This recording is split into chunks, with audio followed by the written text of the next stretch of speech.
Welcome to American Education FM, everybody. I'm Dr. Sean Brooks. Well, 400 episodes, ladies and gentlemen. Thank you for listening. I can't thank you enough for listening. I hope you're listening. I hope that you're learning something along the way here. As you know, I cover a great deal of things. It, of course, is foundationally rooted in education and the brainwashing system that we have all been exposed to our entire lives and that we were born into. At least 3 generations. The 20th century was an absolute nightmare. And again, having been born in 1981, that was an interesting time to grow up, without a doubt. It was a lot of fun, but it was very educational, to say the least, and it continues to be so. But only by the grace of God have I woken up and been able to see things clearly. And of course, that came as a result from basically going to hell and back in the education system. But I'm still here to tell it, and I'm still here to tell the story. And I know many of you are too, which is great. So I hope you continue to listen to this show, continue to share it wherever you can. I'd love to grow the audience. I'm not big on marketing. You know, it's never been a forte of mine, nor have I ever been a fan of it. I've always thought that authenticity sells itself, and authenticity spreads itself, and the truth, of course, does the exact same thing, because that's what authenticity is. So I just hope that you share these episodes wherever you can. Of course, I just share them a couple of places, but spread the word as best you can. And again, thank you for listening, and I greatly appreciate it. Okay. I want to start with this. I've got a great deal of things here, and I'm going to end on some positive notes because there's a lot going on militarily. But first, I've got some education things to bring up without a doubt. The first thing is this. Yesterday, it was interesting to watch some of these boards that I pay attention to, and again, a lot of social media. My school board talk from back on August 16th of 2021 was making the rounds yesterday. Not an accident, I don't think. It was all over Telegram again. It was on Twitter again, bouncing around, and a few other boards again that I pay attention to. It was sort of pinned at the very top of those boards, which I thought was, again, pretty cool. And I hope, again, that people learn something from that and continue to learn something from that. And people like Robert Malone continue to be exposed for the people that they are. There's a couple of things in that school board meeting that I want to continue to clarify for those that aren't aware. And first of all, I should mention this. I think that it's sad, again, that people don't do their due diligence and they still think that I'm a medical doctor. I never said I was a medical doctor. And they, of course, misspell my name. It's S-E-A-N, not S-H-A-U-N or A-W-N or whatever else. It's spelled the correct way. No offense to the other ways, but you know what I mean. And, so very quickly, though, regarding Robert Malone. He sat on a board just the other day, again, another one of those round tables with these doctors, quote unquote, who all believe that viruses are real. And Ron Johnson, Senator Ron Johnson was there, of course, and they're going around the horn. And they're talking about mRNA and the jabs and this, that, and the other. Again, I'm not hearing people say straight up that no one should take these ever, under any circumstance. They're always narrowing it down to particular age groups, and as we know, they're fearful of losing their licenses. They're fearful of these medical boards coming after their medical license as if that matters in this day and age. And it does not matter anymore. The licensure scam, even in the field of education, which you've heard me mention, is a problem. It is quite literally an albatross that hangs over every single person who holds one. And it's basically, I don't want to say a blackmail tool, but it kind of is. It's a tool that is used against the individual who holds the licensure in order to say, again, it's the long arm of government, basically saying, play ball or else. Play ball or else we will make all of your degrees that you've acquired over the course of years useless, because if you don't have this one teeny piece of paper that the state or the country says that you need to have in order to practice your particular profession, then you're finished. So play ball by our rules or else. Therein lies the problem. The very existence of that is the problem. So I want to reiterate this very quickly again, because I said this back at the time, but it's been a long time since, at least a year and a half now. When I opened up that speech with Robert Malone by saying Robert Malone said that you should never take these shots ever, and he was the one that created it, he's still not backing away from he's the one who created the messenger RNA. His story, of course, is that it was manipulated and used in a way that he didn't intend. Well, that's for anyone's guess. But 1 week after I said what I said publicly, and then, of course, the video was seen by endless people, is Robert Malone was essentially flushed out of the shadows and into the limelight. And he found himself 1 week later after my talk on Fox News on Tucker Carlson, where he said that young people shouldn't take the shots because there's no benefit, I believe was his exact phrasing. There's no benefit, but the elderly can take it. And then, of course, he mentioned that he himself was allegedly jab injured himself. You see, this tightrope that they walk is a problem for me. I mean, I should have referenced Dr. Mike Yeadon, the former vice president of Pfizer. He came to my defense. I didn't need him to, but he did anyway on Telegram after my school board speech. And, said that this is a plausible outcome, a dire prediction and a plausible outcome of things to come. It's something that people need to pay attention to down the line. He was right. I should have started off the speech, though, by reiterating what even he said, because he was taking more of a hard line than Dr. Malone was, which is no one should take these under any circumstance. He, of course, has gotten even harder on that stance, which is great, because he sees the bigger picture of depopulation, because that's what this is all about. This is not about, a medical mistake, quote unquote. It is depopulation. That is the agenda. The agenda has been written about for a very long time, probably since the beginning of time, and this is one of their methods, and it's working, unfortunately. So I wanted to reiterate the mistakes that were made with, again, me referencing Dr. Malone at the top of that. I should have said someone else. I don't like Robert Malone. I never will. I don't have to know the man personally. I just know that if you play with poison in a lab, and you're making money off of that, there's something wrong with you. That's my personal opinion. I'm entitled to that, but I just wanted to sort of start off by saying that. Okay. I want to shift gears here because, again, very quickly, legally speaking, the America First Legal, which of course is run by Stephen Miller, who was in the Trump administration, they're doing some pretty decent work, and they're pushing back legally, and they're shutting some things down. I just wanted to read this headline very quickly in a couple of paragraphs from America First Legal. It says, Major Victory, Biden administration disbands illegal and partisan parents' council after AFL sues. This was on December 5th. It said, today, in a major victory for parents across the country, the Department of Education announced that it's disbanding their illegal National Parents and Families Engagement Council following a lawsuit filed by America First Legal, Parents Defending Education, and Fight for Schools and Families. In July, AFL Parents Defending Education and Fight for Schools and Families sued the Department of Education and Secretary Miguel Cardona for creating the council in violation of the Federal Advisory Committee Act, or FACA.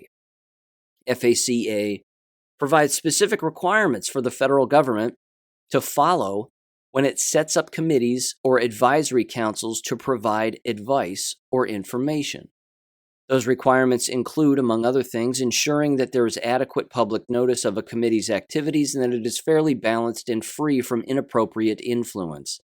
The AFL and its partners sued the Biden administration for failing to follow those requirements when it established the council. I'm going to leave it there. What they were trying to do as the Department of Education in creating their councils, ladies and gentlemen, is a Bolshevik tactic. I say Bolshevism specifically because that's what it is.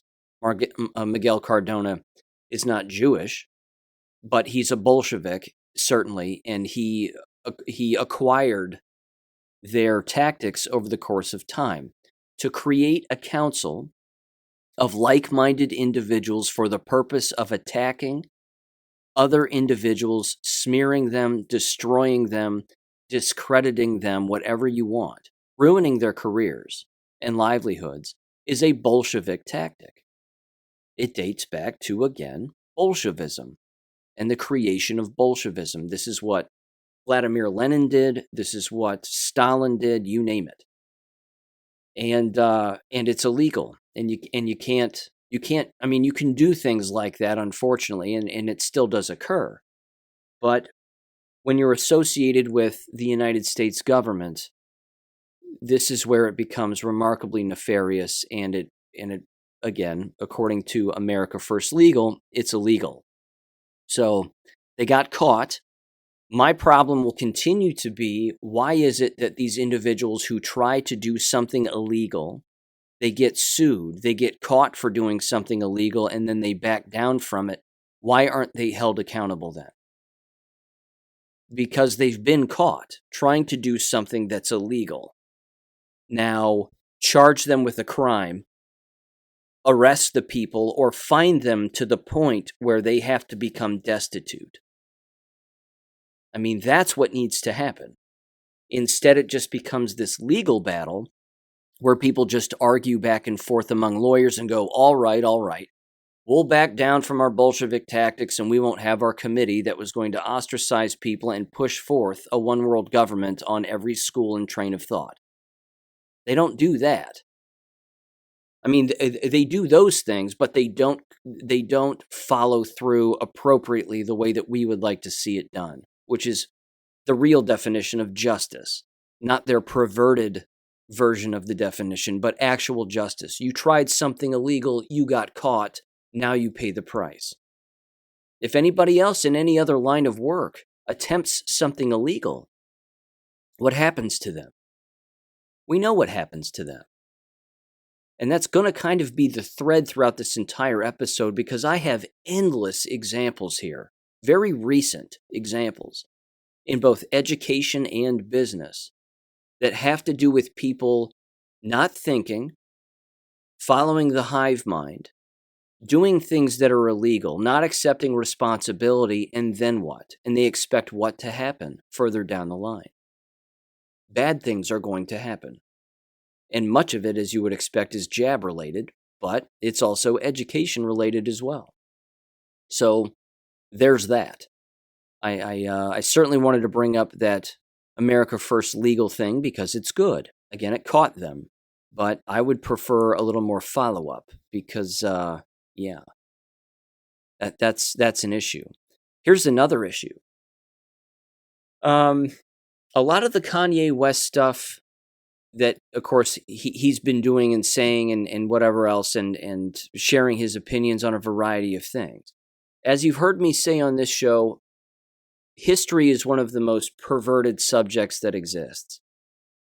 And when a bomb like that is thrown, where someone like him with the national attention that he has and the associations that he has had over the course of time draw attention from numerous outlets, the scum is going to rise to the top, and you're going to see it. And I want to bring this individual up because, again, this is my opinion, and I'm exercising my First Amendment right, and I get to do that. Published on the outlet amgreatness.com, American Greatness, so to speak, Dennis Prager decided to write an article. I'm not a fan of Dennis Prager, and this could be Exhibit A. It could replace previous exhibits A, B, and C, but this is Exhibit A. On December 6th, he published an article titled, quote, "If the Holocaust deniers don't go to hell, there is no God." Subtitle, "Holocaust denial is not only a big lie. It is pure Jew hatred and a slap in the face of all Americans who died fighting the Nazis." By Dennis Prager, December 6th, 2022. Now, I'm not going to read the article. It is beyond absurd. It's filled with false pictures. At least two are in it that are beyond misleading. Where to even begin with this?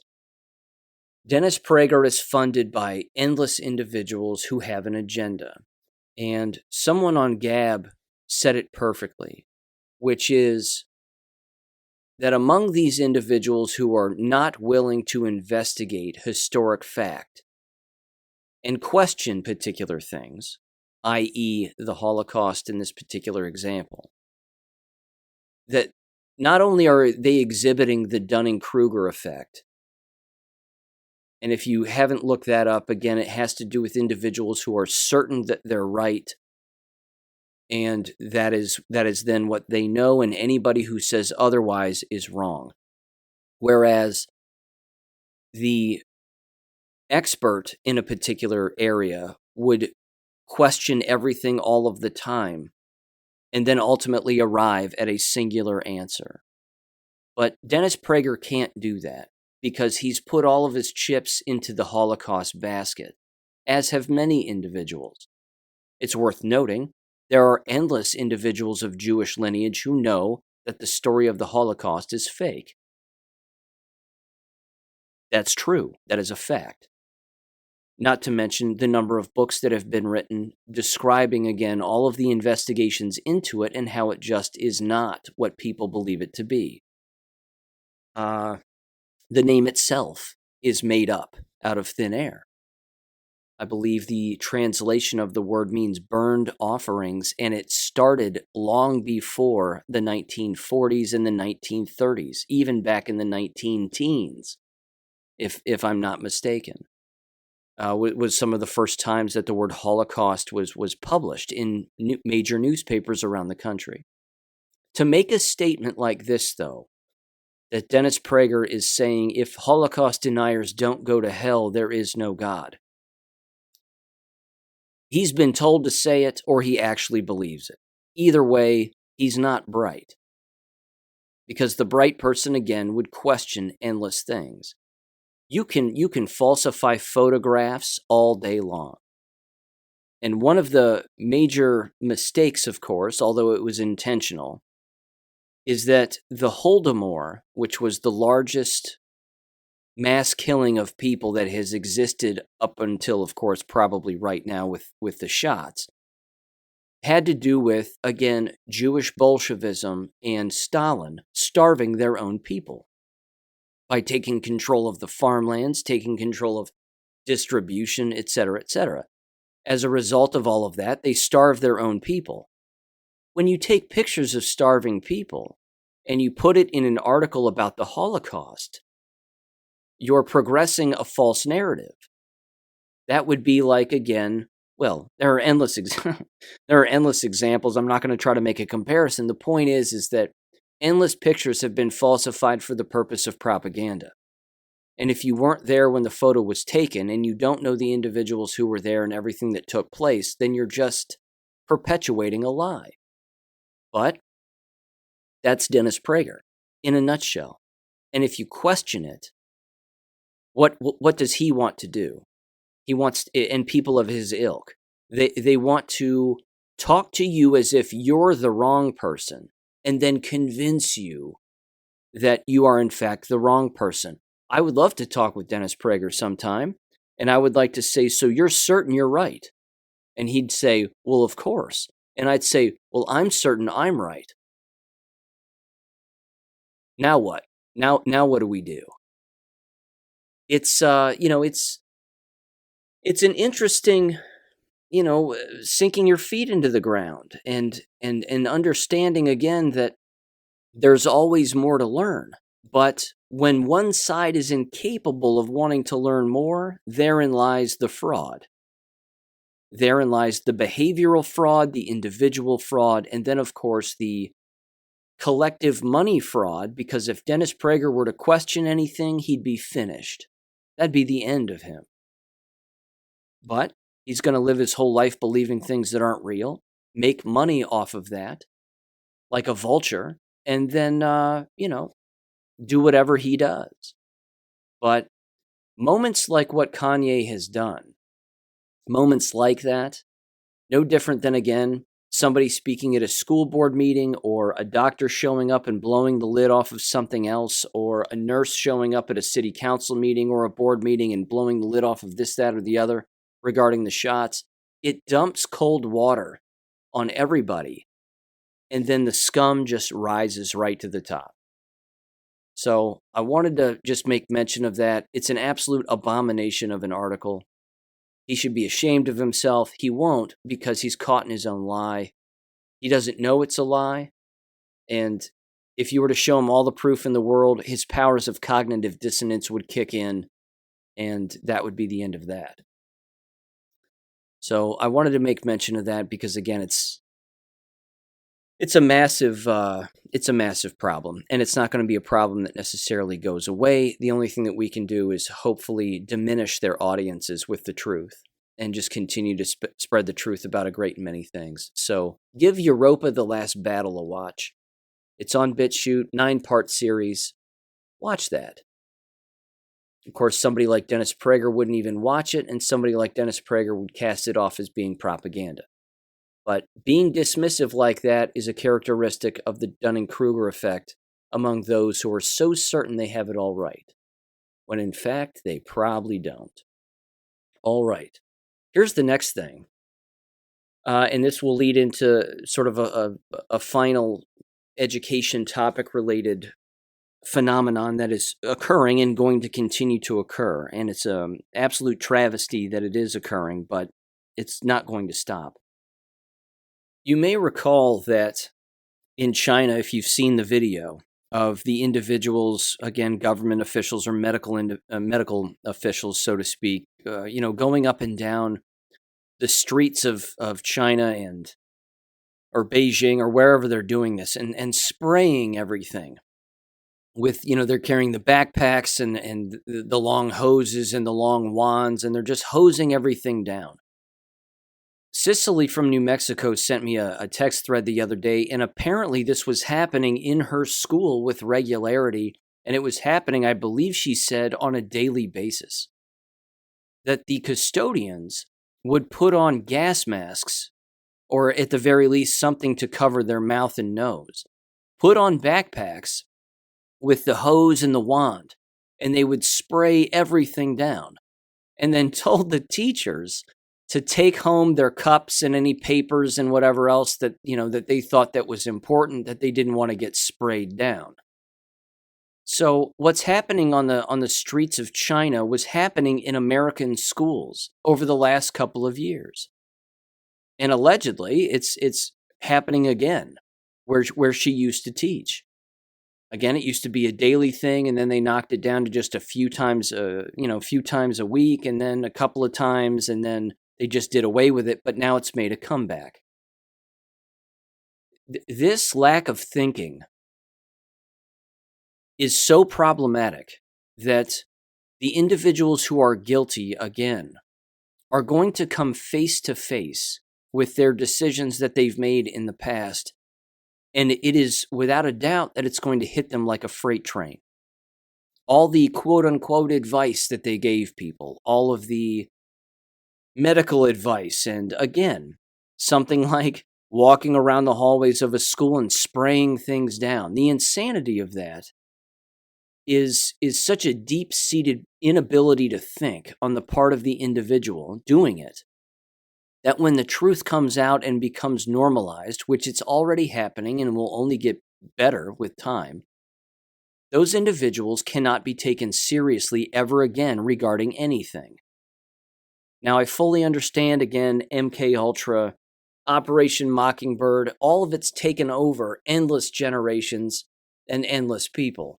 But an inability for a person to pay attention to the people who disagree with what they are doing, with what they themselves are doing, and then try to make some kind of a comparison or start to question things like, hey, wait a minute, people over here aren't wearing backpacks and spraying things down. Why am I doing it? That inability to make that connection and make those questions within one's own mind You can't fix that.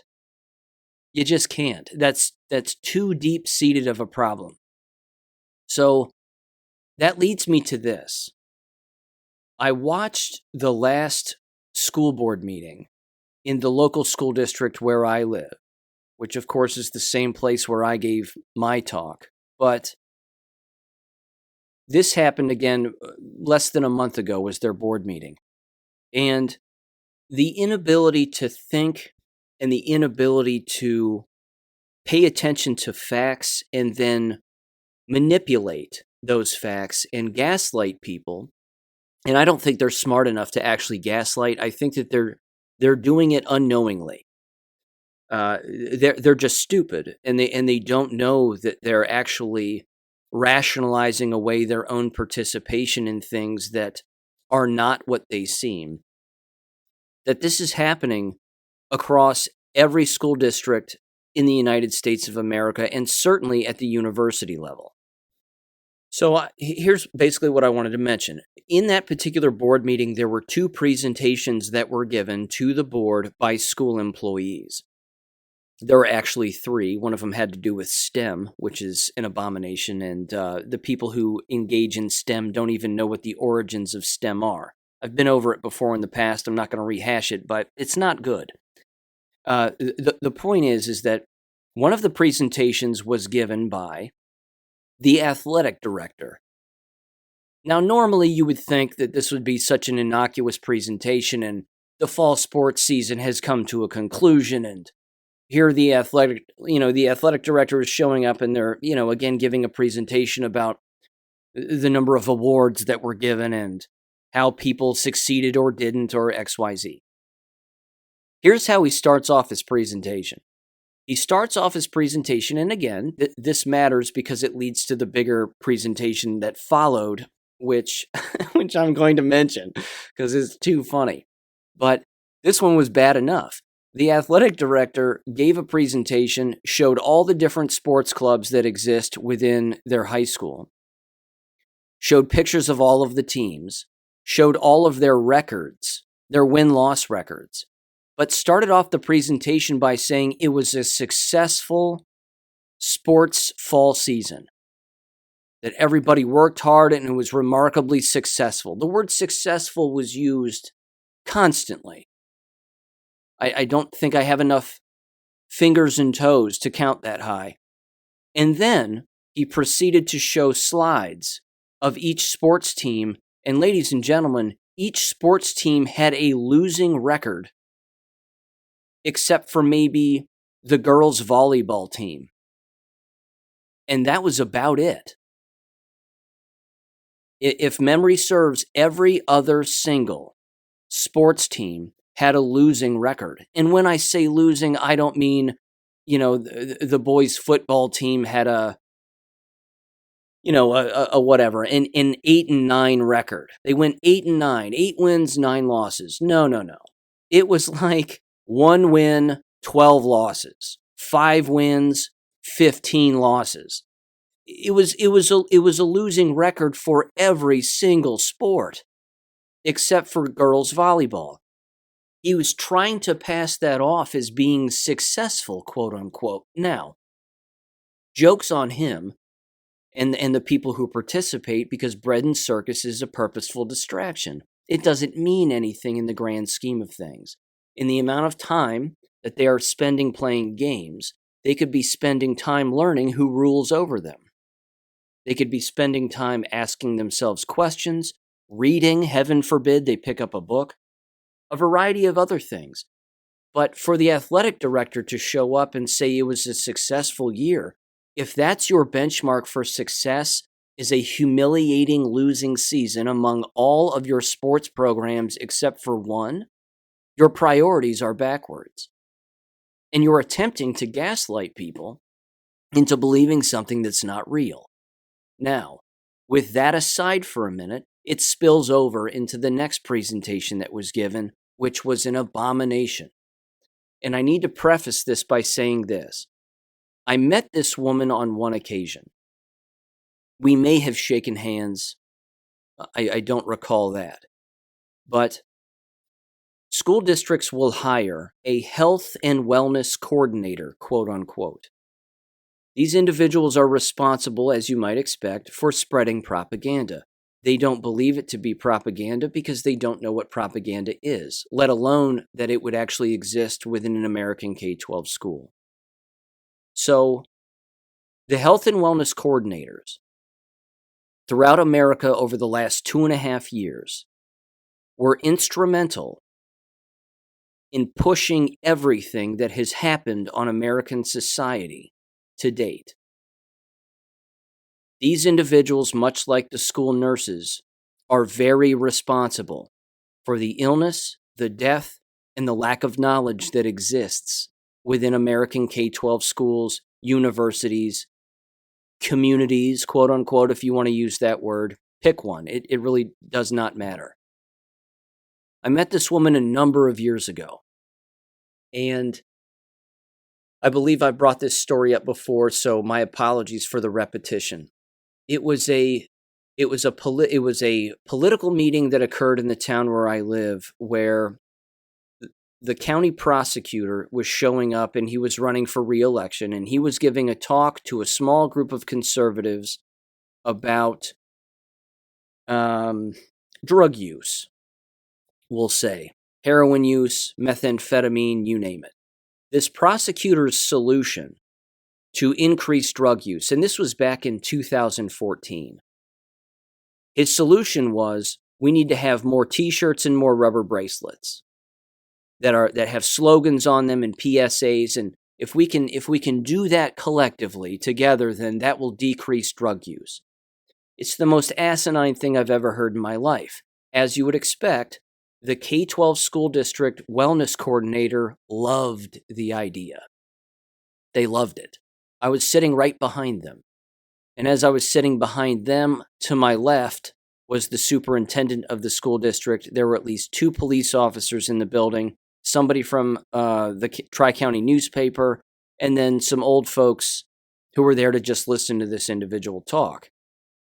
I, of course, leaned into the person during the Q&A session, and I basically said, you have no idea what you're doing. Rubber bracelets and T-shirts aren't going to fix jack shit. You can't solve this problem. You're talking about the CIA, the FBI. These are the individuals moving drugs into our country. You've got a university in the town where we live that eliminated their health education program. You don't have mandatory health education at the state level in Ohio. And you think that rubber bracelets and T-shirts are the solution. And then again, he rambled on about some story that he had with a drug addict where he took him to Denny's and they had a nice time and, he learned a lot and whatever else. And I thought to myself, this guy's got his head so far up his ass that he just can't be helped. But people were clamoring to hear this guy talk and supporting all of it. And I thought to myself, am I the only one in this room who knows what the hell is going on, both locally and nationally? I mean, honest to God, it blew me away. But the wellness coordinator was soaking it in. So, fast forward to 2020. When the schools locked down, the wellness coordinator in the school district where I live, and keep in mind, this happened everywhere, they kicked into high gear because they thought to themselves, this is our opportunity. This is our opportunity to take the lead and be heard and be seen, and people will take our advice, and now we can play medical doctor. Even though medical doctors can't play medical doctor accurately, but we as a wellness coordinator and propaganda pushers, we will take the lead and people will rely on us for the truth. So what happened? You had mask rollouts. You had yard signs pop up in people's yards telling people to wear masks. Contact the health and wellness coordinator for more information. It was endless. Emails, posters, T-shirts, rubber bracelets, all of it. Pictures in the newspaper of all of them wearing masks, normalizing the insanity among youth, and preparing them to go back to school in the fall of 2020, full bore with masks being worn. This was their approach. This is what they did. And this particular individual in the town where I live isn't the only one who did it. This happened everywhere. So I want to go through their presentation here because their presentation is timely, it's inaccurate, and they too, much like the athletic director, ignore the facts 100% with the numbers staring everybody in this PowerPoint presentation that they showed everyone, which you can watch this on YouTube. Talawanda City School District's November 17th board meeting. Look it up. You'll see exactly what I'm talking about. They show people statistics from a national survey, which I'm very familiar with, this national survey. It's a health and wellness survey that is given to middle schools and high schools, typically distributed in health education classes, if not a science class, if health education doesn't exist. And it asks students questions, anonymously or not anonymously, depending on if they want to put their name on it or not. Excuse me. And they ask them questions about drug use. Primarily, that's what they ask them about. They ask them about their own drug use as students. They ask them about their perceptions of drug use among their peers. They ask them about their school teachers' perceptions of drug use, how the environment handles such things, et cetera, et cetera. And as a result of all of that, they then submit this back to the state level, these Scantron sheets, and then the results come back to the individual who distributed the survey, and then the results are shown or shared if they decide that they want to share them. Again, myself, I distributed this survey when I taught school.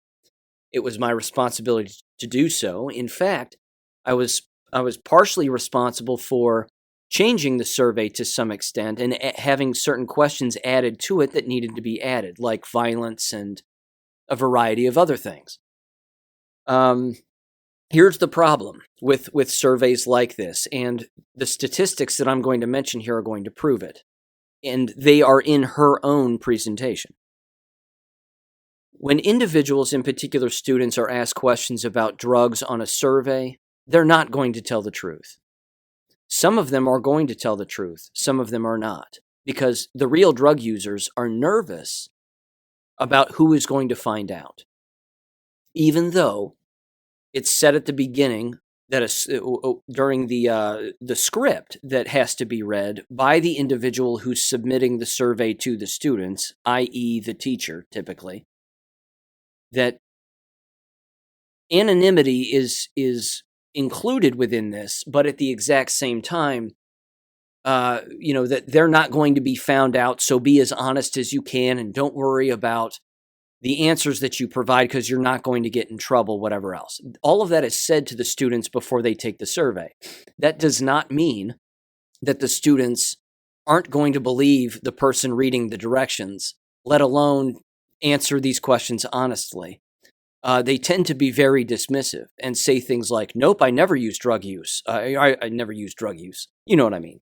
I've never used drugs. I've never had anything to drink. I don't smoke dope. I've never been in a fight. I don't know anybody who has. Or maybe they'll say, I know someone who has, but it's not me. Whatever the answers might be.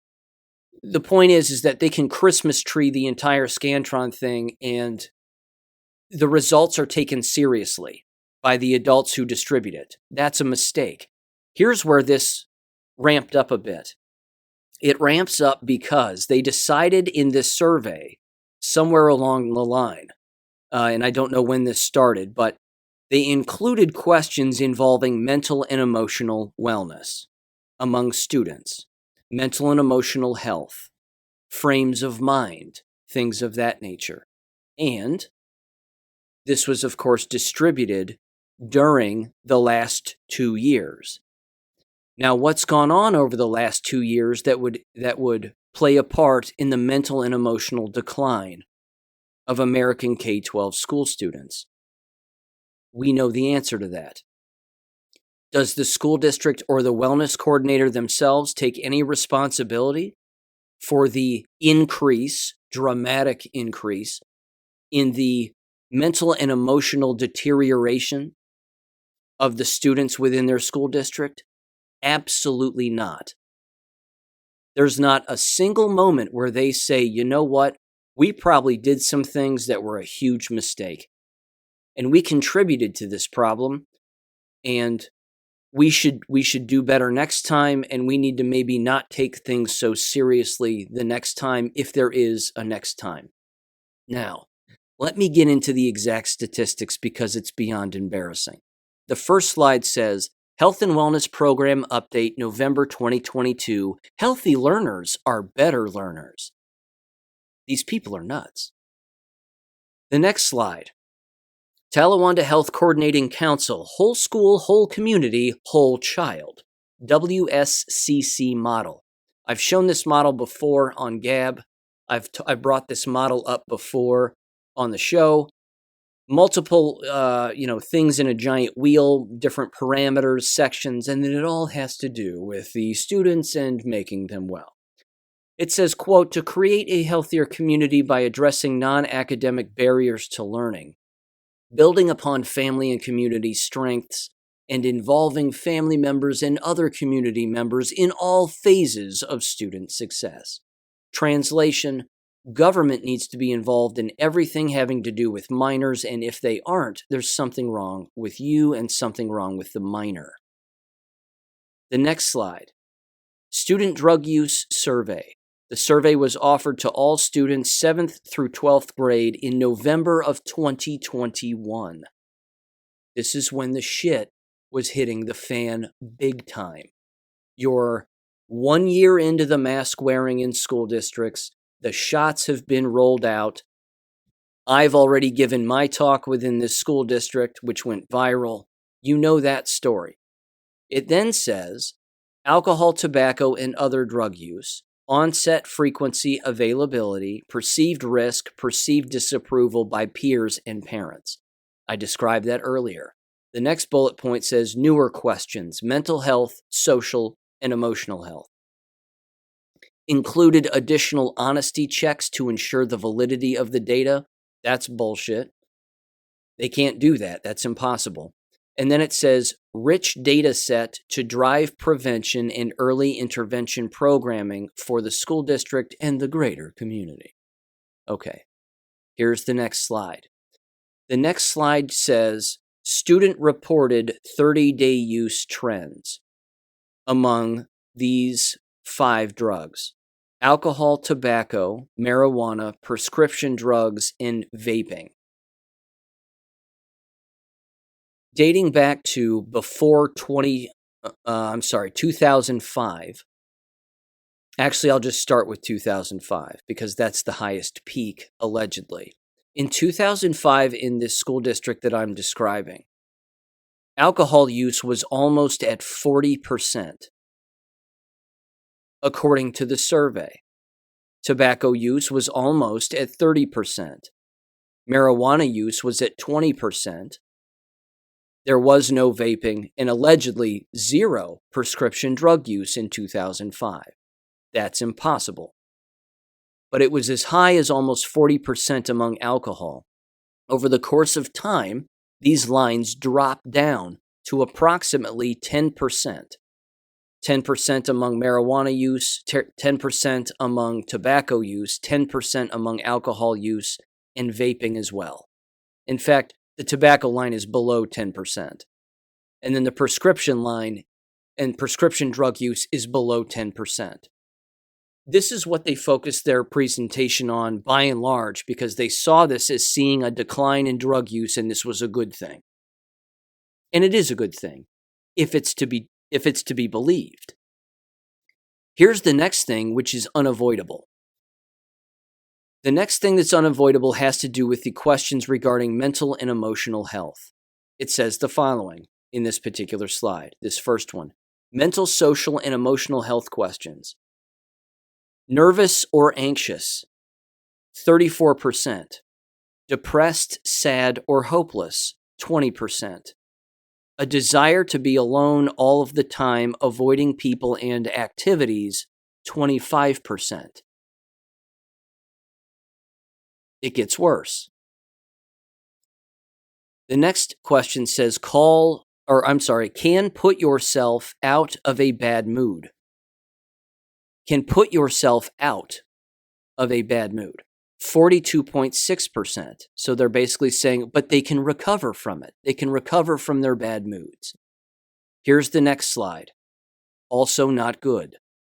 Mental, social, and emotional health questions. Again, stress related. Students experiencing stress, basically. 50%. 50.1%. Suicide ideation, 8.8%. My emotions can cause problems in my life at school, 20.3%. Screen time on school day for non-school work, 53.9%. And then video games have affected schoolwork, 11.6%. The reason that some of these slides and statistics cannot be taken seriously is because it requires the individual taking the survey to tell the truth. There's no way that they can have any kind of a accuracy test for something like this. You just can't. It's impossible. Now here they are then highlighting in their presentation a primary prevention grant. These grants, again, occur all across the United States in school districts everywhere, but the things that they are pushing are actually the problem. Youth-led prevention groups, PAX Good Behavior Games. I've gone over that at length on this show. The PAX Good Behavior Game is indoctrination. Do well, but only if you get something materialistic in return. And not learning and not doing schoolwork, so to speak, is the reward. That's what that means. And then it says asset building. Support, I don't know what it says here. Support something, something, blah, blah, blah. Either way, it's all the games and gimmicks that they think that are solving the problem when in fact they're making it worse. They have breakfast clubs, student councils. They think that that's helping things. They have particular goals to try to reduce e-cigarette use. Okay. They do this, which is accurate, which has to do with social stigma. That there's a social stigma that goes along with drug use and societal social stigma, and that is a major deterrent. And that is true. Men are boys, I should say, adolescent boys, are not viewed as being attractive by smart, attractive girls if they use drug use, and vice versa. If girls use drugs or drink or are sexually promiscuous by the smartest of the lot among the boys, they don't view those women as being attractive, those girls as being attractive. All of that social stigma does play a massive role in this. They mention that, which is a good thing. But again, they talk about social emotional learning is the solution, and all of these different acronyms and all of these different programs and how that's solving the problem. It's not solving any problem. The largest statistic that existed was the stress component and the decline of mental and emotional health. The school district itself creates those things with their own policies, their behaviors, their brainwashing, their propaganda, and just believing lies. In particular, again, over the last 2 years. Did they again accept any responsibility for any of that? No.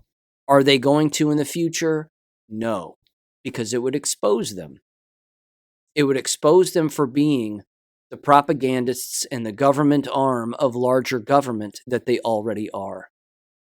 Their day is going to come. That's my point. Their day is going to come on all of this. It's already happening. It's going to continue to happen. We aren't even to the worst part of winter yet. And these shots don't go away. They're doubling down on the shot propaganda. I'm shocked that masks haven't come back, but that's the shoe to drop. If that shoe drops, all hell breaks loose. All hell breaks loose. And those board meetings aren't going to be filled with 5 people. They'll be filled with hundreds. They'll be inviting absolute hell on earth back to their front door. They've caused hell on earth, and they don't know it yet. Because, again, their powers of cognitive dissonance have kicked in, and that's the way that they behave. But Time is not going to do well for them. The sand is pouring through the hourglass at a faster rate, and they're going to be forced to watch it, like Clockwork Orange, with their eyelids completely taped open as they are exposed to what they themselves were responsible for doing. You've heard me say the jab-injured students, parents, staff members are going to start showing up to these board meetings. And when that happens, you'll know that the Overton window has shifted, because that will be the telltale sign that everything is changing.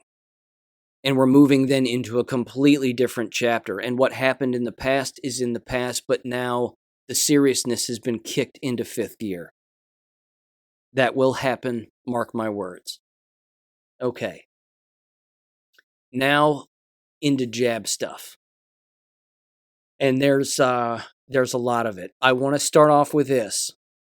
The individual who sent me the Tyson Trucking Company information. It's incredible. It's just incredible. This, again, is one example of one major company that's going to have humble pie all over them when this is all said and done. The mandates, the vax push, the mask wearing, everything that they were pushing, which they have allegedly lifted now within the last couple of months. But everything that they pushed back in 2021 is going to destroy them. Again, schools are in that same boat. Pick a company, pick an organization. They're all in the exact same boat. In fact, Senator Tom Cotton was going after the CEO of Kroger's a couple of weeks back for actually it was probably just a week ago, for a merger that they are attempting to engage in with Albertsons and Harris Teeter and whatever else, and basically just becoming one name, one store, because they're losing employees. And when they do that, they're losing money. They're raising their prices, of course. And then the universal kicker, which is Kroger's required all of their employees to get jabbed and wear masks.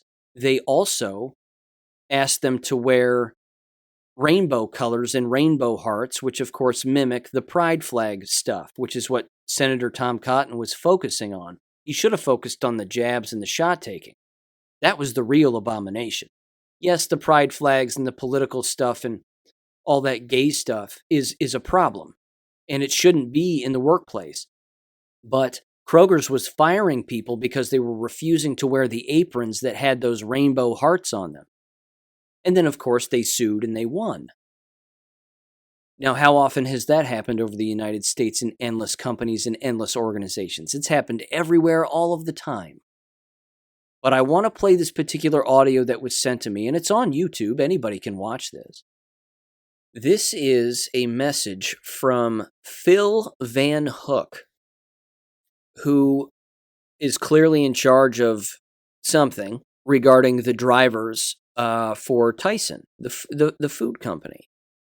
And this was back in 2021. It only has 662 views.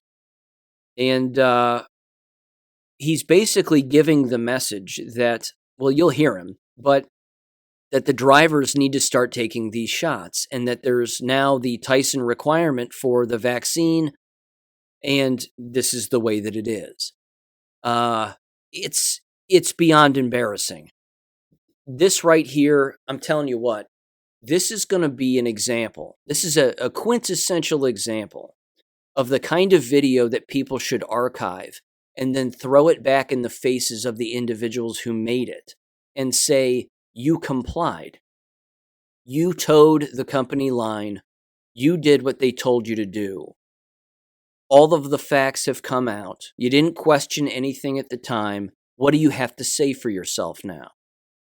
This is the piece, the slice, if not the whole flippin' pie of humble pie that's going to be tossed right back into their faces. This is 4 minutes long.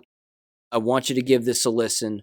It's incredible, and it's a perfect example of the kind of message that went out to endless companies, endless employees in particular, when it came to now is the time for you to comply.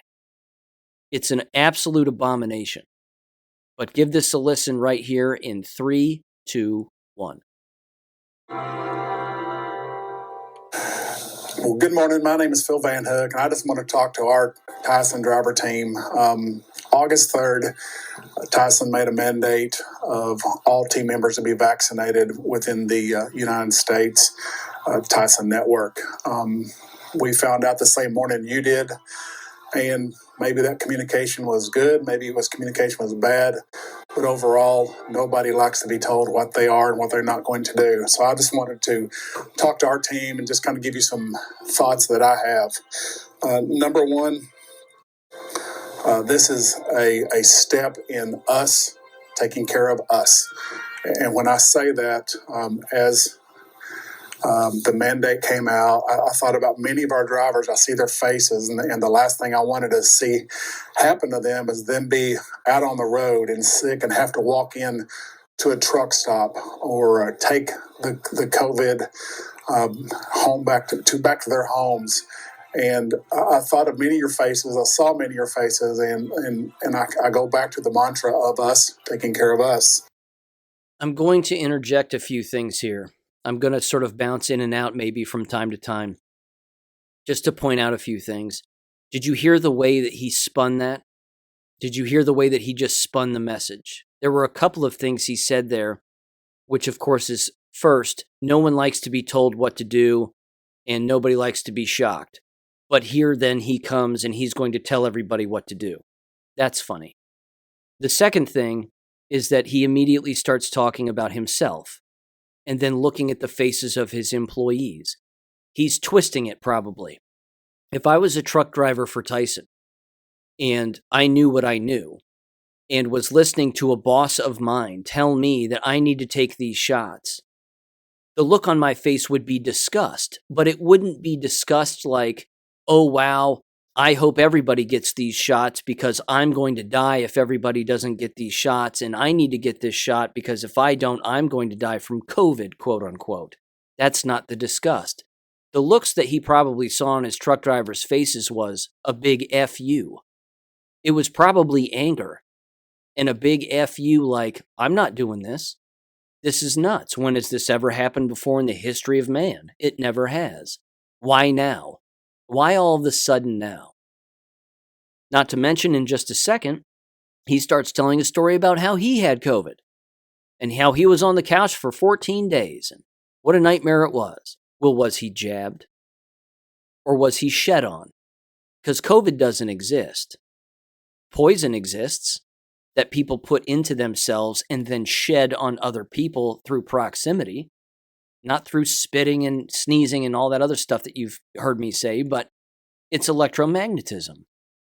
So he's playing on the emotional component for the lowest common denominator. As if to say that, again, if you don't get jabbed, you're putting people in harm's way. This is humble pie with whipped cream and a cherry on top. I'm going to continue. Here we go. Personal experience, you can probably hear in my voice. I'm just recently recovered from COVID. I've received a positive test on July 28th. 10 days later, I still don't have all my energy back. My breathing is not as good as it will be, and we're still working toward that. But I can absolutely tell you, this is as sick as I've ever been in my life. Probably 14 days that I'll never get back, sitting on a couch and difficulty breathing, a lot of coughing, no taste. And as I was going through that, all I could think about was I could have done something different. And what that difference is a vaccine. Again, this is a very emotional issue. It's a very political issue. And again, no one likes to be told what they are and they're not going to do. But I can tell you, looking back, I would have done something different. And my family has done something different in the meantime. This is no different, in my opinion, than what we've done around accidents, what we've done around injuries. Our drivers, we want them to come to work, return back from work, return to their families the same way they came in. We've put yellow steps, we've put yellow grab handles on our trucks, we put red handles on our trailers to warn our drivers, and we have lowered that risk, lowered that exposure in helping our team members stay safe. This vaccine is no different, in my opinion.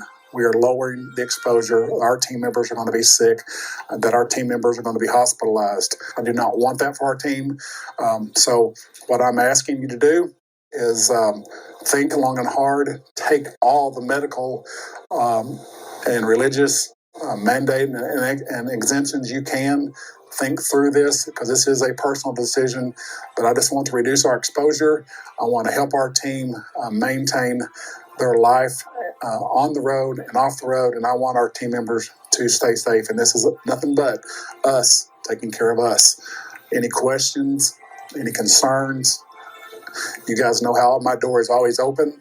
I will be glad to discuss just what I've experienced and the changes and the thought processes I've had in my life through the COVID experience. But thank you. I just wanted to reach out and touch base with our drivers. Of course, it says, thanks for watching. If you have any questions or concerns, please contact your local Tyson HR representative, because I'm sure they're going to give you the truth. You know, human resources and all. Honest to God. Honest to God. I wonder if Phil Van Hook's alive. I wonder if he's alive. I wonder if Phil was one of those guys who got, quote unquote, the COVID and then got jabbed after the fact, you know, for that extra protection. I wonder. I wonder if Phil jabbed his whole family, including his children. There's also this. There's also another Tyson video here that was sent my way, also on YouTube. Anybody can watch this. And it, too, is much like the propaganda videos that were rolled out at the university level. But I want to make mention of this, too, very quickly. The individual who reached out to me, they said that when they filled out their religious exemption, which was accepted, thank God, that they had to include Bible quotes within their religious exemption to prove their stance. I mean, I've seen a lot of religious exemptions. Some of them, you have to have them signed by a pastor. You have to have this, you have to have that. And then, of course, there were a lot of pastors that wouldn't sign them, or ministers that would not sign them, because they, of course, drank the Jim Jones Kool-Aid, the old Fauci Kool-Aid. They swallowed it and then went back for seconds and thirds and more. So it's all tied together, but I'm telling you what, they made a similar move, Tyson, that universities made, and it's this. They rolled out a 15-minute video, 14 minutes and 53 seconds, where Phil comes back, and he decides to have a nurse and a medical doctor show up and ask some frequently asked questions and then dispel the rumors. I have to tell you, the way that the nurse, in particular the male doctor, talked down to people as if only he knows the truth about everything is so insulting that it just continues to prove the larger points that individuals believe that if you have MD behind your name, that you must have it all figured out. You have to keep something in mind, though. That's ingrained in medical school. It's ingrained in medical school to teach medical students who are going to be doctors or want to be doctors that you are the best that society has to offer, that no one will ever know more than you. And if they don't have a medical degree, you shouldn't take them seriously because you've put in the time, you've put in the effort, you've read the books, you've met with the patients, you've engaged in the procedures, and so on and so forth. It is brainwashing 101, without a doubt. I want to give you just one quick taste of what this guy says and how he says it, this medical doctor, so that you can hear again his approach to all of this and how he's talking down to the workers of Tyson, and how in the end, this Dr. Young has gotten copious amounts of people killed. So give his voice a listen very quickly. Okay, so let's think about them like this. If you want to know how the best way to do it is probably talk about how the natural infection works that would lead to natural immunity from COVID. Meaning this, you get COVID, then you get immune to it, so to speak, after. So let's say you're an unimmunized, non-immune individual. You got a buddy, you're going on about your business, that coughs in your face, that spreads COVID to you. So that COVID virus gets in the body. It's got these little sticky things that we call them spike protein. And the purpose of that spike protein is to stick to your cells. Reason for that is this: viruses they're not alive. They cannot replicate. They have to hijack and take over your healthy cells. They have to get in there. They have to use your cellular machinery to make more viruses. And then when that happens, the cell gets sick, the cell dies, then you get sick. What happens is, think about it like if you get infected with COVID, it's like an alien invasion. You got this immune system, and it is very effective, but you don't know your enemy. So you get infected, the immune system says, hey, something's wrong. And it starts just shooting off every possible weapon available to it. These are the frontline troops. And in doing so, you get very sick. And then over the next several days, you get this head-to-head battle between you and COVID. That COVID is trying to make a foothold in your cells, and your immune system is trying to get it out by using every available weapon. Well, as days go on of illness, remember, there's the same time you're spreading this disease to your loved ones, family members, coworkers, up to 7. Which with Delta variant, you're going to spread it to on average about 7 people. So you're doing this as your immune system's trying to kill this thing. Well, then eventually you call in the special ops troops, and they're taking pieces of this virus saying, hey, we've got to figure out a better way to kill this thing. They make antibodies. Those antibodies go on and they bind to the spike protein. Remember, that's the thing that's sticky. It will neutralize, so to speak, that spike protein so it cannot bind. So if you win that battle against the infection, meaning you survive and it doesn't kill you, your body will then make antibodies, and they're the special troops that says, hey, okay, we've researched the enemy. This is how to kill this thing should we meet it again. So then a month down the road, somebody coughs COVID in your face. You've got the troops ready to roll. They're pumping out antibodies. You don't get sick. The vaccine, what we do when we give you the vaccine is we administer, there's this little small thing called mRNA. That stands for messenger RNA. It's a little piece of instructions that goes into your cell. That instructions is teaching your cell how to make the spike protein, how to make a piece of the spike protein. So without being sick, your body can learn how to make antibodies against it. Same way as infection, but except you're not sick. So your body's making its own antibodies against that spike protein. So you're having like special ops troops being recruited. And then that way, they're ready to roll. Let's say somebody later down the road comes in, coughs in your face, you got COVID. You've got these guys that have already researched the enemy. They know he's coming. So they pump out these antibodies already made by your cells naturally, and they bind up this thing so it can't make you sick. So you think about, you got 2 different ways to go about it. You can either get really sick, potentially die while you're spreading it to coworkers, friends, family members, or the vaccine provides a way to get that same level of immunity, in fact, better, without getting sick and without spreading disease.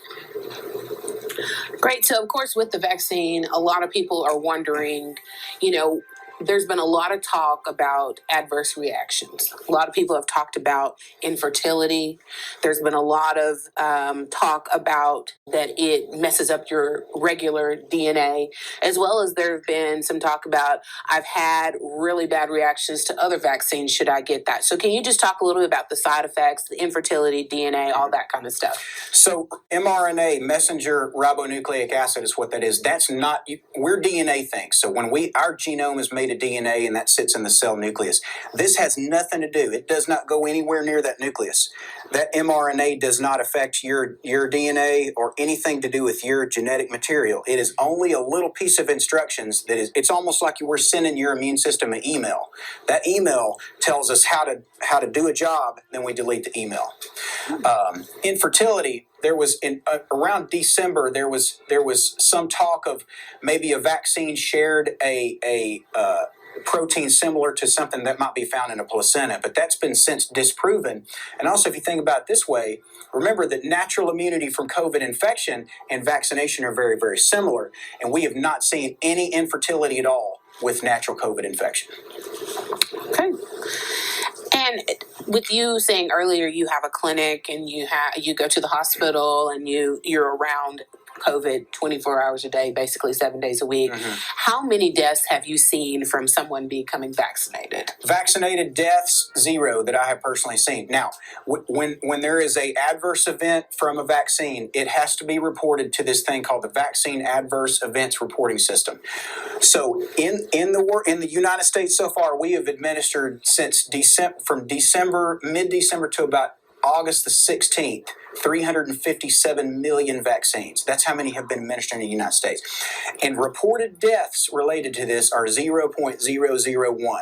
Now, here's what's important to remember. You're thinking that could be a lot of number. Well, the problem is they don't know if those deaths are actually attributed to the vaccine or not. There's no proof. Let's say that I got one shot of COVID vaccine, and then a week later I got COVID, right? And I died of COVID. That would have to get reported to the Vaccine Adverse Events Reporting System. So we don't even know if that tiny, tiny number are actually directly related to the vaccine or not.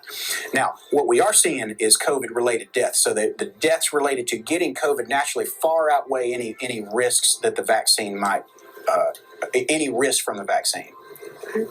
There was one more. What was it? Common side effects: arm pain, redness, rash, headache. Some people are getting a little bit of fever. I remember when I got mine, I got very sore for about 2 days. I didn't have any severe side effects. We're seeing very, very minimal, real side effects from this thing other than being sore. If you listen closely and you take a big deep breath through your nose, you can smell the humble pie being cooked right now. You can smell it, and it smells glorious, and it smells frightening, and it smells glorious at the exact same time. Every word that Dr. Young just said is a lie. Every single word. Every word. You can see him, by the way, throughout the 14 straight minutes, almost 15 minutes. He's becoming exhausted. So he's just getting more and more tired. Here's what's happened. He's read an email, he's memorized it, he's believed the story, and now he's just repeating the story. That's all. He's just repeating things that aren't real. It's the world's worst game of telephone. In fact, in the next segment, I won't play it. Again, here you can find this. It's Driving for Tyson Foods, I believe, is the channel. Answering your questions and concerns, Dr. Young. That's the whole video. Look it up on YouTube and you'll see exactly what I'm talking about. In the next thing, the nurse tells him that it has full FDA approval. That the shots have full FDA approval, and that's great. And then asks the question, well, if it has full FDA approval, why isn't it available for kids? Of course it is now, but no, it doesn't have full FDA approval. It never has. It never will. But don't worry, ladies and gentlemen, it is about, the special forces, and the special forces coming in, and they're like special forces. I mean, they are ready to attack the COVID when we get the COVID. And if you cough in your buddy's, face and you cough all over him, you could kill him. So you need to be real careful and, make sure and get them jabs because, they give you that extra level of protection. No one has died. Don't be alarmed. No one has died. How do they don't even hear themselves? They don't even hear themselves talk. Again, I wonder if Dr. Young is alive. I wonder if Dr. Young has run to the hills with a backpack on because a mob is chasing him. I wonder if he still is associated with his practice. I wonder if he's giving any more talks about the efficacy of all of this. I wonder if he's killed himself. Because that's going to happen. These people are going to kill themselves for what they have done. They have been useless idiots, or useful idiots rather, in the world's largest depopulation agenda that has ever taken place in the history of man. They towed the company line. They shook the hands. They didn't ask the questions.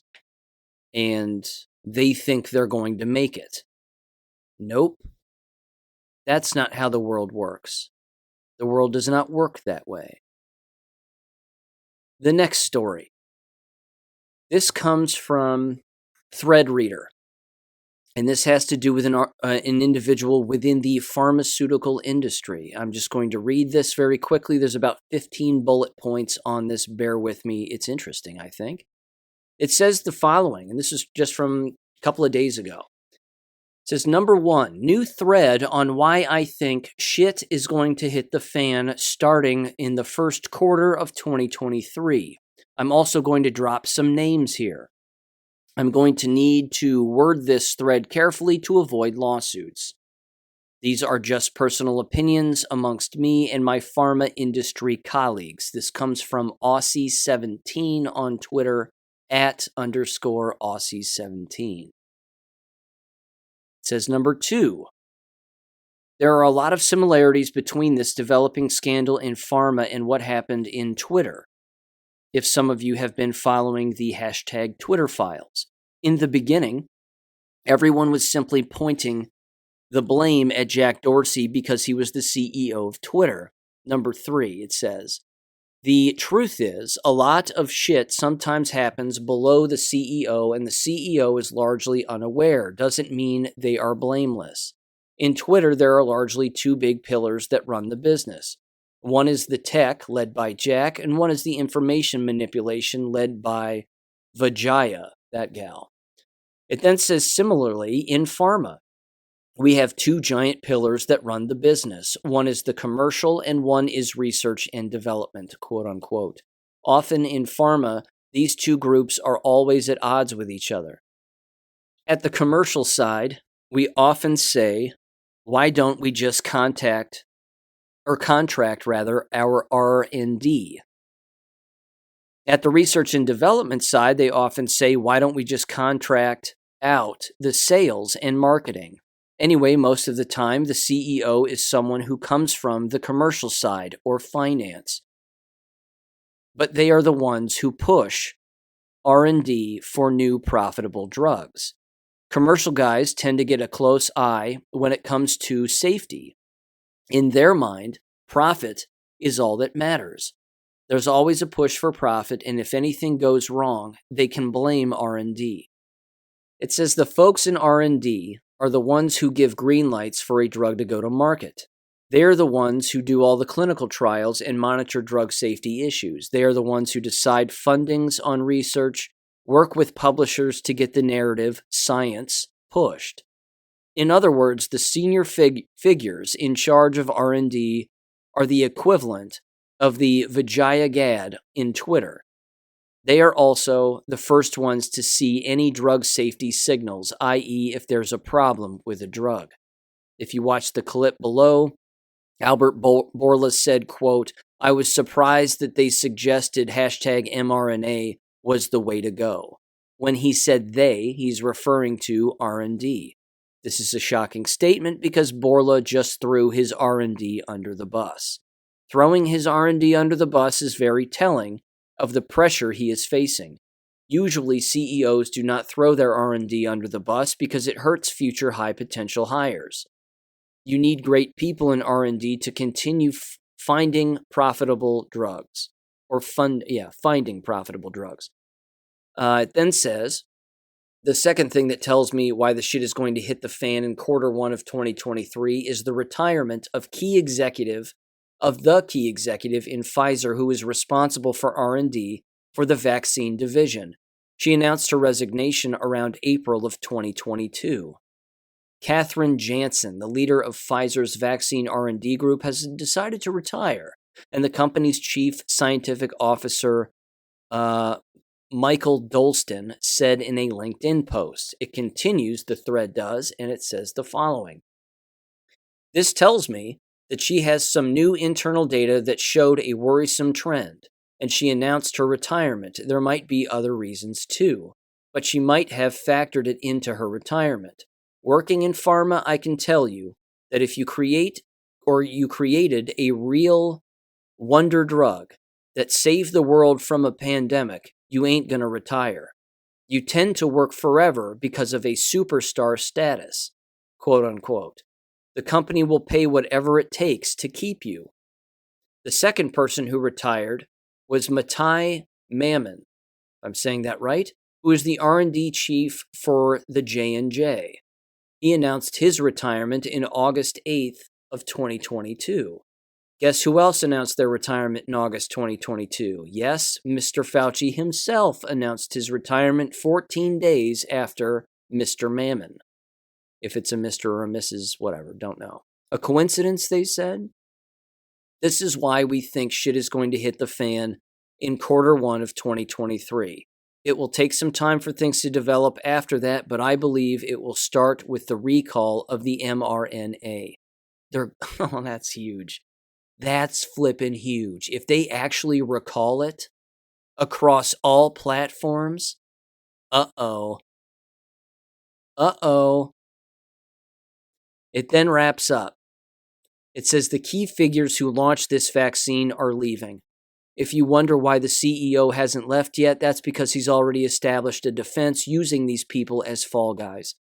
If you like to read more about pharma, read the collection of subthread below this thread. Again, that's from @_Aussie, AUSSIE 17 on Twitter.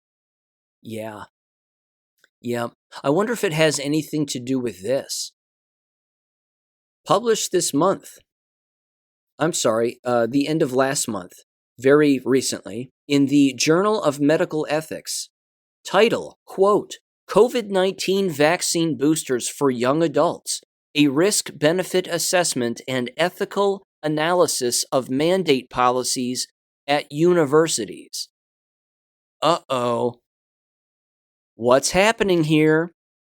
It says the following. Here's the abstract. Quote, in 2022, students at North American universities with third dose COVID-19 vaccine mandates risk disenrollment if unvaccinated. To assess the appropriateness of booster mandates in this age group, we combine empirical risk-benefit assessment and ethical analysis. To prevent one COVID-19 hospitalization over a 6-month period, we estimate that 31,207 to 42,836 young adults aged 18 to 29 years must receive a third mRNA vaccine. It then says booster mandates in young adults are expected to cause a net harm. I'll repeat that. Booster mandates in young adults are expected to cause a net harm. Per COVID-19 hospitalization prevented, we anticipate at least 18.5 serious adverse events from mRNA vaccines, including 1.5 to 4.6 booster-associated myocarditis cases in males, typically requiring hospitalization. You've heard me say again, myocarditis is a death sentence, because it is. There's no curing it. We also anticipate, it says, 1,430 to 4,626 cases of grade less or greater than 3 reactogenicity interfering with daily activities, although typically not requiring hospitalization. University booster mandates are unethical because they, number one, are not based on an updated Omicron-era stratified risk-benefit assessment for this age group. 2, may result in a net harm to healthy young adults. 3, are not proportionate. Expected harms are not outweighed by public health benefits given modest and transient effectiveness of vaccines against transmission.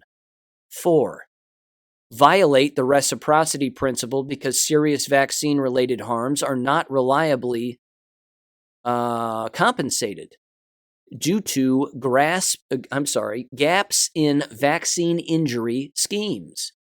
And 5, may result in wider social harms. We consider counter-arguments, including efforts to increase safety on campus, but find these are fraught with limitations and little scientific support. Finally, we discuss the policy relevance of our analysis for primary series COVID-19 vaccine mandates. Unquote. It's the collapse. It's the complete and utter collapse as a result of everything associated with the shots. It is here. It is going to get worse. That's what's happening. That right there is a perfect example of the kinds of scientific articles that I've been discussing that are making their way now to the forefront of major publications that are calling out entire swaths of American and global society, the university and all their mandates. There it is. There's the proof right there. I will include a link to that journal article in the description below. That right there, ladies and gentlemen, is your medical exemption in one article for anything ever. In particular, if you want to still attend these colleges and universities. I recommend online.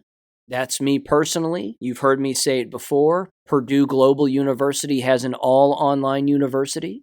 I recommend you go there. Walden University, same thing. I don't recommend going to a brick-and-mortar university.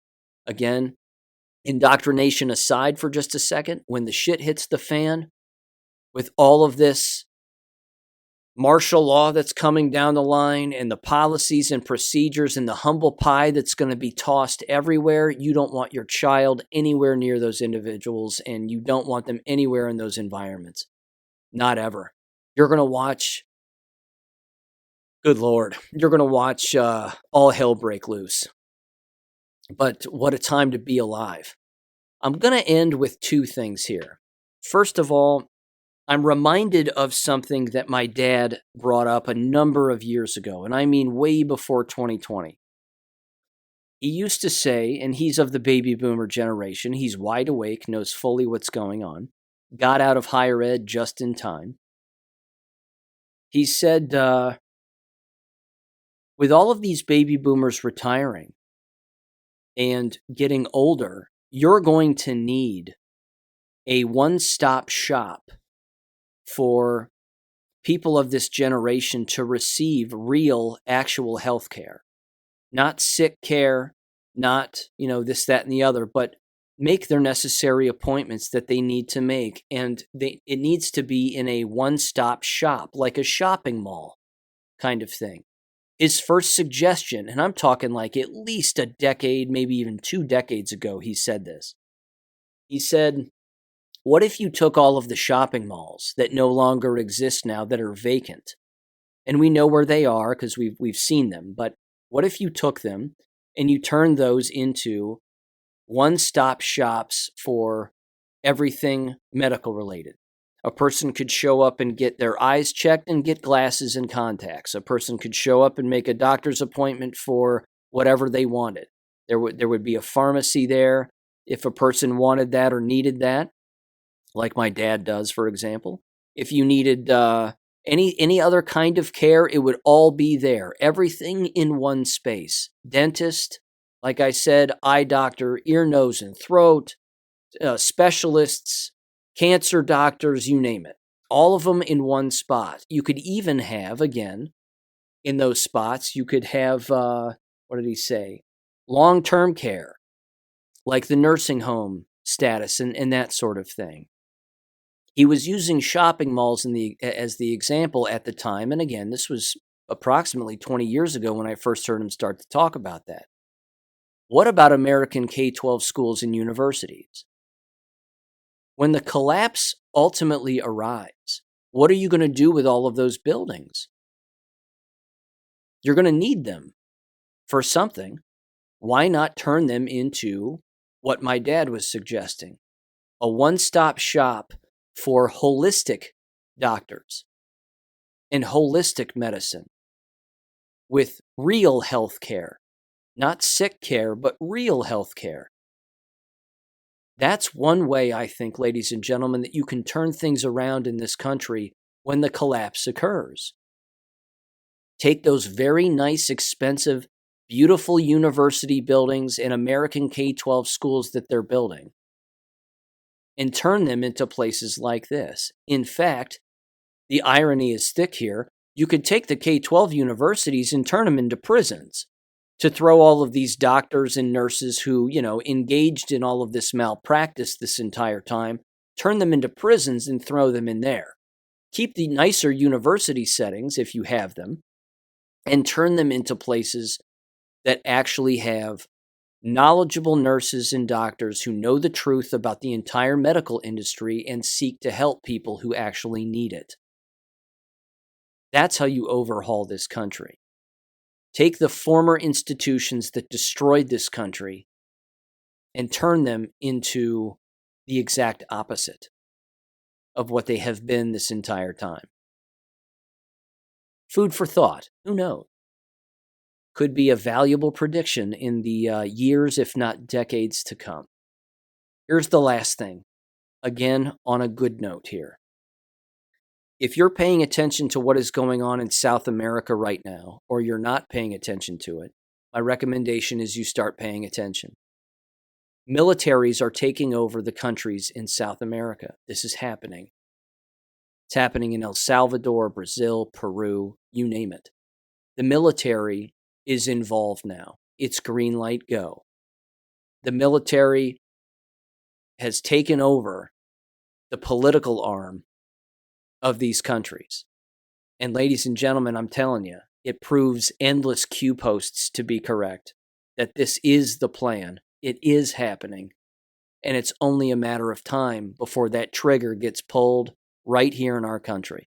We're talking months away from something going down, without a doubt. I have no doubt in my mind that that's the case. So at the exact same time as very horrific things are happening, very good things are happening as well. That's the yin and the yang of the world we live in. No doubt about it. Okay. Here's what I want to do. I'm just going to end with a little musical tune here. I've had some people reach out to me in the past. They say that they love the war videos that I put out on my BitChute channel. They love the memes, the music. And I appreciate the compliments. I'm going to keep making those because I think they're cool. And, it's a nice red pill for a lot of people. And some white pills in there as well. But I've gotten some comments on the music and what people think about the music and how they dig the music. And one of the musicians that I play on there with some regularity is Justin Johnson. I don't know if you know who he is, but Justin Johnson is an amazing guitar player. He's on YouTube. He has a channel, Justin Johnson. Highly recommend checking him out. He even makes his own. He makes his own guitars. Makes his own 3-string guitars also, including out of ammo boxes and cigar boxes. They're beautiful works of art, and he can play the ever-living hell out of them. And it's amazing. So I'm going to end the 400th episode here with one of my favorite tunes, and it's a cover that he does of Leonard Skinner's "Gimme Back My Bullets." It's just a great rendition of it. I just wanted to let you hear it. Again, I've included it in the war videos in the past, but I'm going to round out the episode with this. Have a great weekend, everybody. 400 episode. Let's give it 400 more. Let's keep going. I'll catch you on Monday. Enjoy the music. Peace.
Thank you for listening to American Education FM.